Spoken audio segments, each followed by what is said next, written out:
What is up, you guys? It is Breyonna, and today we are going to be revisiting one of my favorite palettes right now. This one might actually blow your mind if you're not following me over on my Instagram page, and that is the Beauty Bay Bright Matte 42 color palette. I don't know what it is about this one, but I just want to use it all the time. I'm so inspired every time I look at it. Just overall, it's a really fun and really cool palette. I mean, if you haven't seen the inside of it yet, look how bright and fun it is. And also the mirror here is really bomb too. If you would like to check out my original review on this palette, I'll have that video linked in the description box down below for you. And also, if you're looking for more inspiration with this palette, on my Instagram page, which is Breyonna Faye, I have done a ton of looks using this one that I didn't post on here because my kitty was so sick. And I've done like Lisa Frank inspired looks, some Halloween ones. There is a ton of variety over on there. As always, the first thing that I'm going to do is prime my eyelids using my ABH eye primer. I just really like this primer. I should start using my P. Louise one a little bit more though, because I'm running low of this one and I can't tell if they discontinued it or not because I can't find the full size online. But I'm just going to be taking it on this kind of fluffy shading brush. And this one's from Moda. And I'm just going to be applying it anywhere that we are going to be applying shadows. So all over the lid and then up right to the brow. So once you have those eyelids primed, now we're going to jump into using the palette, and I'm trying to figure out which shade I want to go in with because I have a couple of different looks in my head that I kind of want to do today. But you know what, let's go in with this lavender shade, and this one is called Live In for Lavender. And I'm just going to be taking this shade on a Sigma E40, and I'm just going to be applying it right into my crease. And then blending it up using these little circular motions. And essentially this shade today is going to be our transition shade. Oh yeah, that is definitely a pastel purple. That's actually really pretty though. I think I've used this shade maybe once in the past. And I remember having a really good experience with it. So I'm just going to go in with a second layer just to help deepen and brighten it up a little bit. But wow, this shade is so pretty. Because it's not super pastel, but at the same time it's not a mid-tone purple. It's just really, really pretty. Yeah, my hair is doing some weird stuff today. I don't know about you guys, but my skin and my hair are going through it. When I'm stressed, my skin just absolutely breaks out like crazy. So I have this situation, I have some situations over here, and it is just so frustrating. Because for the longest time, my skin was, it wasn't perfect, but it was kind of where I was really comfortable with it, and I didn't feel like I needed to wear makeup. And now I'm just shit, where's my foundation? You know, we're actually going to use this shade too and round out the outer V. At first I was going to do something different, but I'm just taking a little bit more on my brush and kind of fluffing it in these little circular motions in this outer portion.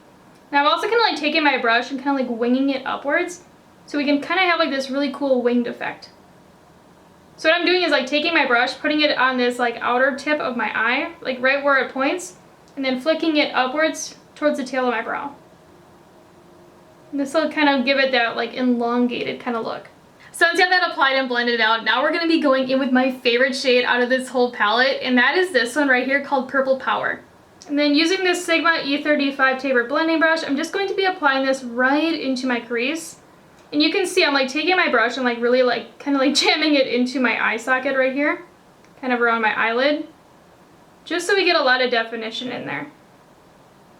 And then using whatever's left on my brush, I'm just doing these little circular motions to blend it upwards.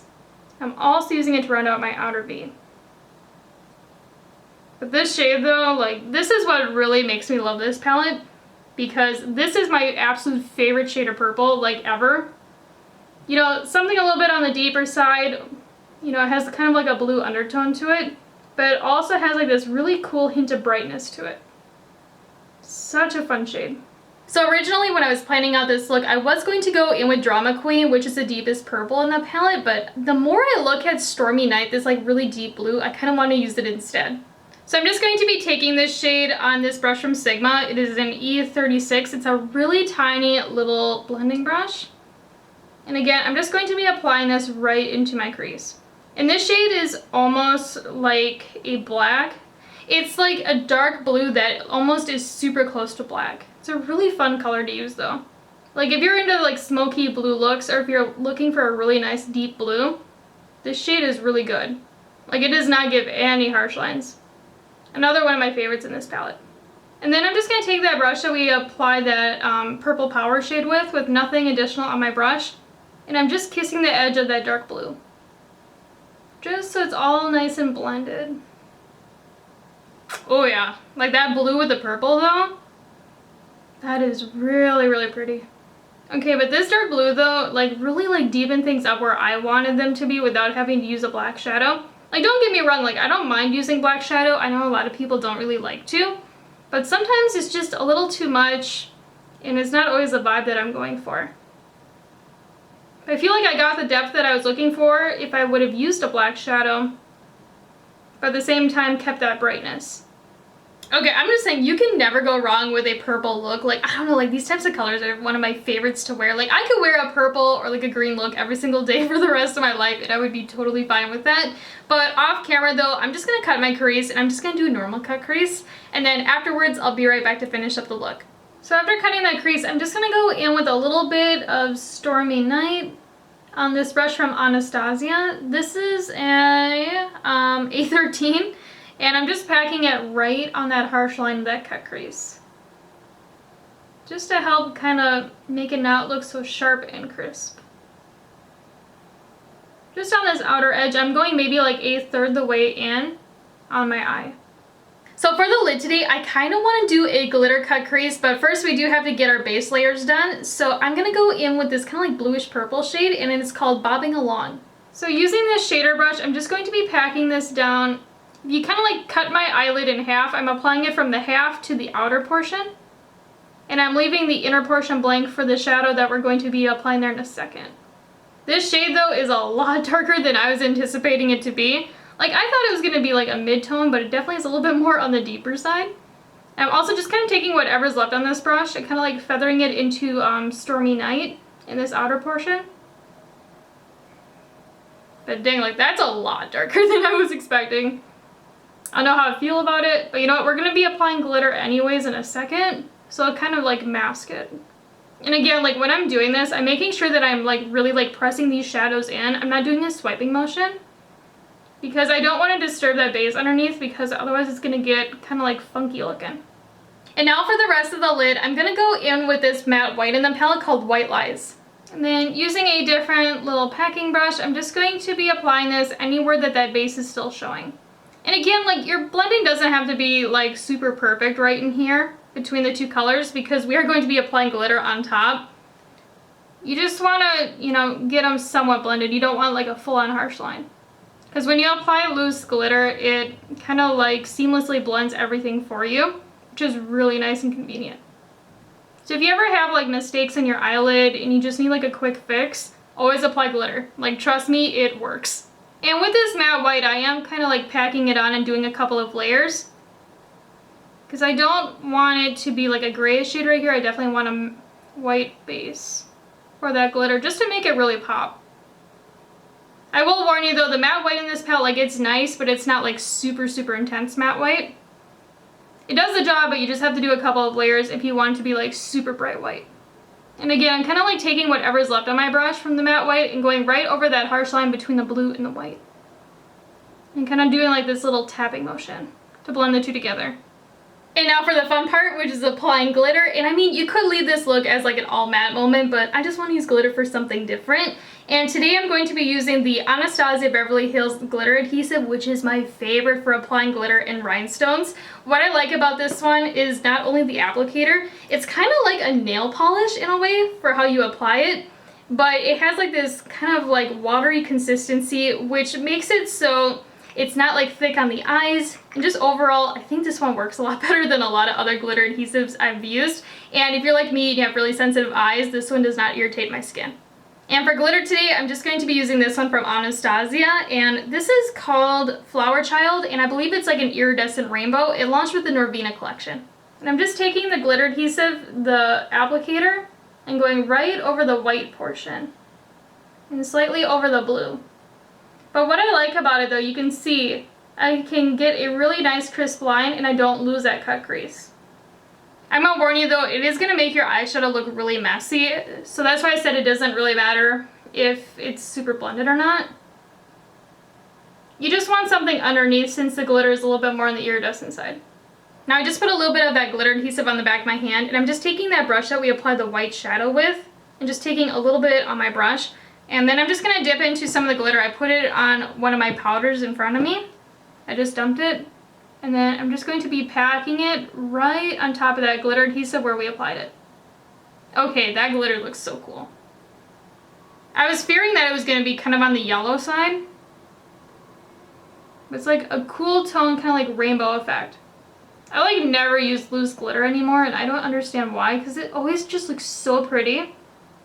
I feel like I don't use it though because it can be a little bit on the messy side. But maybe I'm going to have to start using it more.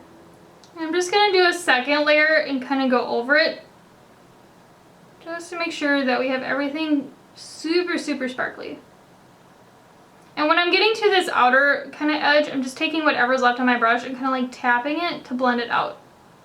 I'm just saying, after using that loose glitter, I feel like I need to start using glitter more. Honestly, I don't even remember the last time that I have used loose glitter. It was probably like last Halloween. Like, it's been a really long time. But off camera though, I am going to clean up this situation underneath my eyes because I do have some fallout as well as some glitter under there, and it just does not look cute. And I'm also going to, apply like my complexion products like foundation and stuff, and then afterwards I'll be right back to finish up the look. So here's where I'm at right now with the look after doing that all off camera, and just like, oh, like these colors together, so beautiful. Like one of my favorite color combinations. But today I actually tried out a brand new foundation from Kokie. This is the full coverage foundation, and just like a side note, like the packaging of this is so bougie for a drugstore foundation. It's a glass bottle, it has gold accenting, and it also has a pump. But for being a full coverage matte foundation, like it does not make my skin look dry nor cakey, and it's like super lightweight. Maybe I'll do a video on this later on. Let me know if you guys would like to see it. But so far, I'm really impressed with it. So for the lower lash line, I'm going to go in with that purple power shade on this brush from Moda. It is called a detail brush. And then doing back and forth motions, I'm just going to run this right underneath that lower lash line. So now we're going to be doing the inner corner highlight, and again that Beauty Bay palette is 100% matte, and I want something extra blinding since we did use that glitter today. So I'm going to be going in with the Moonchild Glow Kit from Anastasia, and I'm going to go in with this icy blue shade called Blue Ice. And I'm just going to be packing this shade down using this number 10 brush from the BH Cosmetics Lavender Luxe set.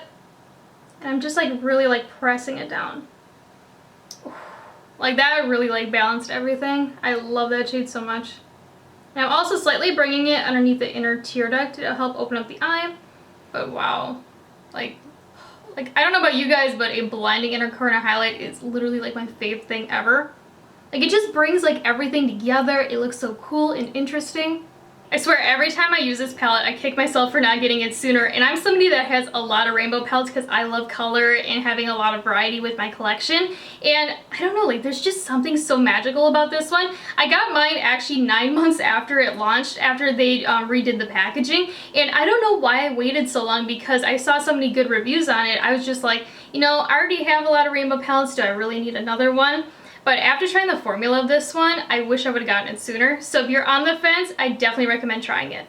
Since I've been so into this palette lately, I actually ordered the Sunset Horizons and Book of Magic palettes last night, and I cannot wait to play with those, like the color stories of them. Oh my gosh, like you guys, when you guys see the videos, you're gonna see why I got them. But yeah, so in the comments down below, let me know what you think about this look, and also let me know what palette I should revisit next. I have a couple that I kind of want to use again, but I'm kind of on the fence if you guys would like to see them or not. So let me know what you'd like to see, and then I'll kind of like skew my list from there.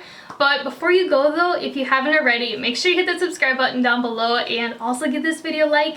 And if you'd like to check me out over on my Instagram page or my TikTok, it is at Breyonna as well. And I'll talk to you guys later. Bye!